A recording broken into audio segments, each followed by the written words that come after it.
o apóstolo Paulo exortou a igreja de Corinto dizendo: alguns de vocês ainda não têm conhecimento de Deus, digo isso para vergonha vossa. Com essa afirmação, ele nos mostra que é responsabilidade do crente conhecer a Deus, crescer no conhecimento de Deus e que quando não agimos como deveríamos em relação a isso, estamos sendo negligentes e isso é motivo de vergonha.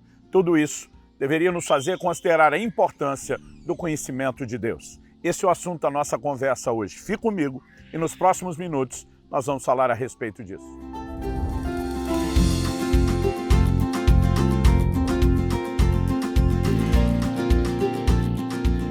Estou hoje na cidade de Cacoal, no estado de Rondônia, passando para trazer mais uma palavra ao seu coração.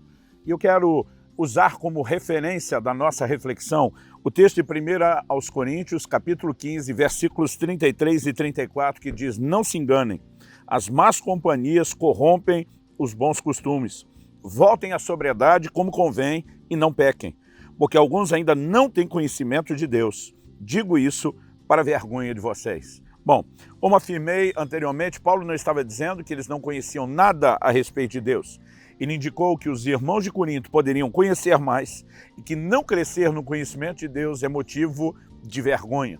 É evidente que o conhecimento de Deus nos abençoa, não apenas no sentido pessoal do que podemos desfrutar de Deus, mas também nos protege.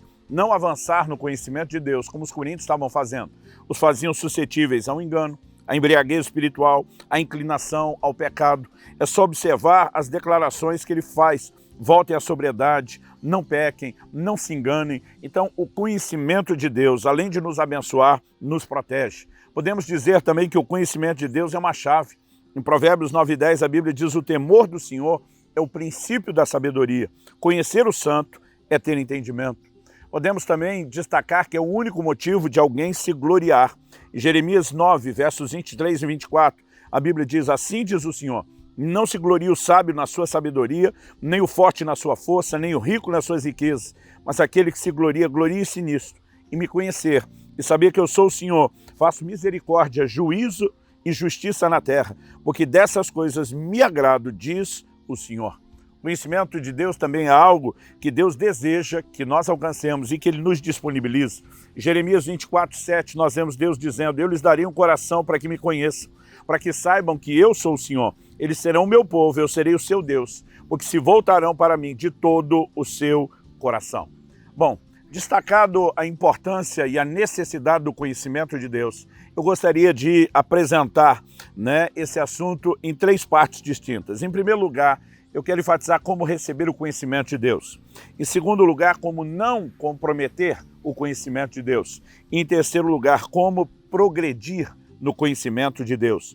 Em relação a como receber, a base do conhecimento divino é a Escritura Sagrada. É o meio através do qual Deus se revela, É o nosso manual de fé, de conduta e de prática. É aquilo que baliza a nossa crença e as nossas convicções. Mesmo as revelações pessoais que ao longo da história as pessoas tiveram, sempre estiveram sujeitas à Bíblia Sagrada. Vamos considerar o caso de Cornélio, centurião romano, descrito lá em Atos, no capítulo 10, nos versículos 5 e 6, a Bíblia diz que um anjo aparece para ele e diz assim: agora envie mensageiros a Jope e mande chamar Simão, que também é chamado de Pedro.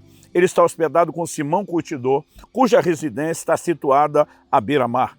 Na sequência, nós lemos que Pedro chega na casa de Cornélio, versos 34 a 36. Então Pedro começou a falar, ele disse: reconheço por verdade que Deus não trata as pessoas com parcialidade.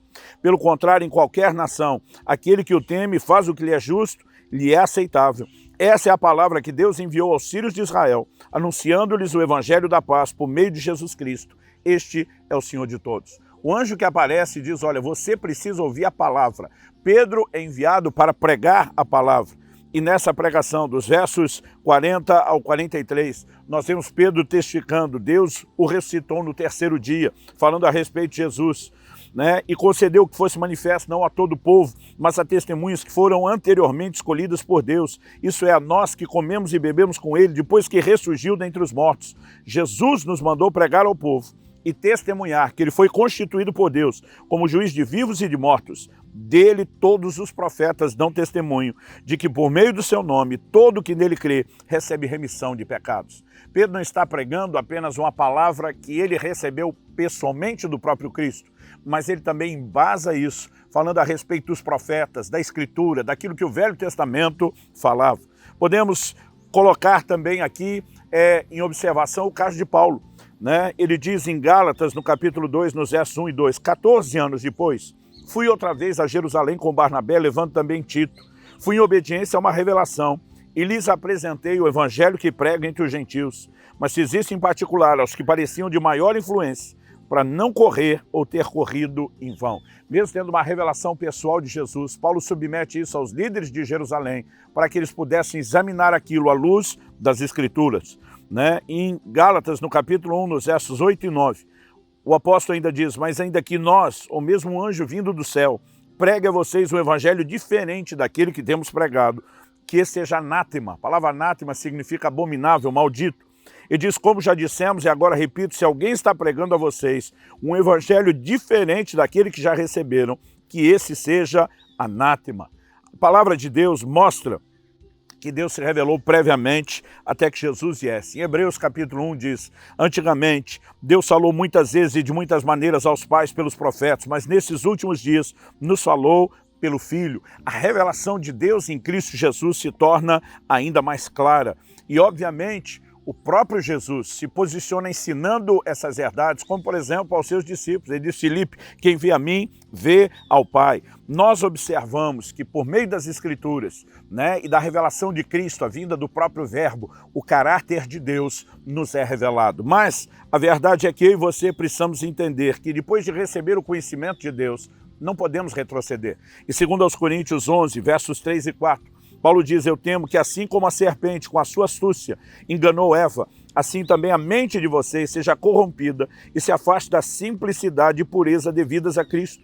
Pois se alguém vem e prega outro Jesus diferente daquele que nós pregamos, ou se vocês aceitam um espírito diferente daquele que já receberam, ou um evangelho diferente do que já aceitaram, vocês toleram isso muito bem.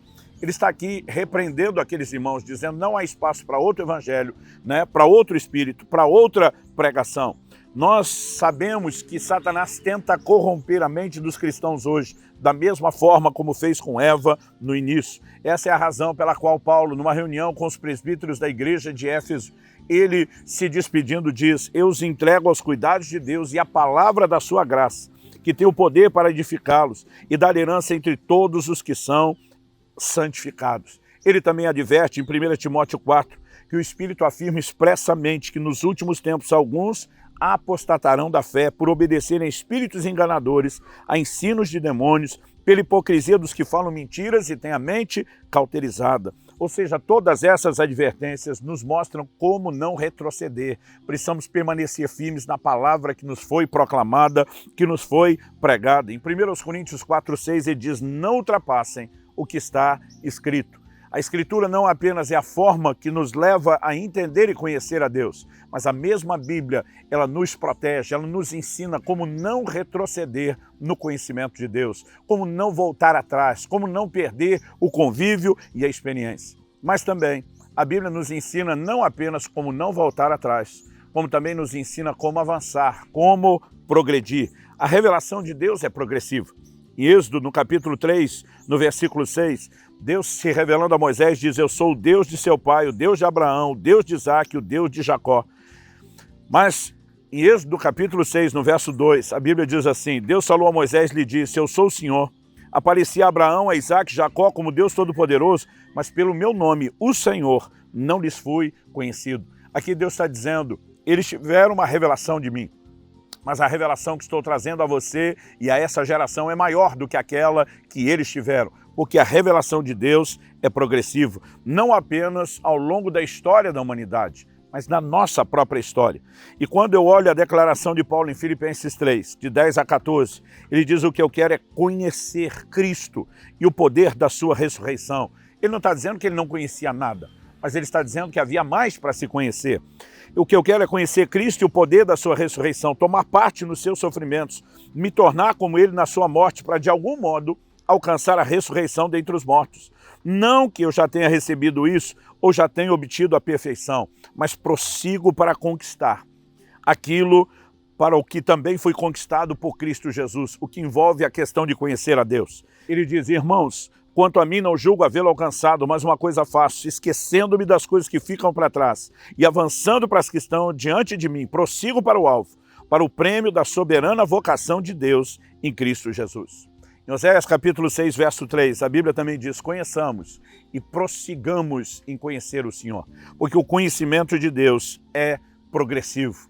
Na verdade, nós também podemos não apenas saber o que a Escritura diz, mas passar a vivenciar de forma prática as Escrituras. Por exemplo, por meio de Malaquias, Deus diz: ponham-me à prova, diz o Senhor, quando está chamando o povo a dizimar. Ele diz para ver se as janelas dos céus não se abrirão, para ver se vocês não vão receber grande abastança. Deus, em outras palavras, está dizendo: à medida que você anda nas Escrituras, que dão testemunho de quem eu sou e daquilo que eu faço, experimenta isso na prática, a sua experiência consolida aquele conhecimento que a Escritura te passou, né? Te leva a um lugar de uma convicção mais profunda. Isso é parte do que também podemos classificar como conhecimento progressivo, no qual eu e você devemos avançar. O conhecimento de Deus não permitirá que a gente se perca no meio do caminho. Quando a mulher de Jó fala para ele: amaldiçoa seu Deus e morre, né? Jó responde e diz: você fala como uma louca. O posicionamento dele é claro e ele diz: eu sei que o meu Redentor vive e que ele há de se levantar sobre a terra. Quando conhecemos a Deus, isso nos sustenta em meio às provas, em meio às dificuldades. A verdade é que, como dizia o grande escritor Tozer, o conhecimento de Deus é importante não apenas para a nossa teologia sistemática, mas para a prática da vida cristã. Que Deus nos ajude a mergulharmos no conhecimento, avançarmos e não retrocedermos, e dessa forma intensificarmos a nossa relação com Ele.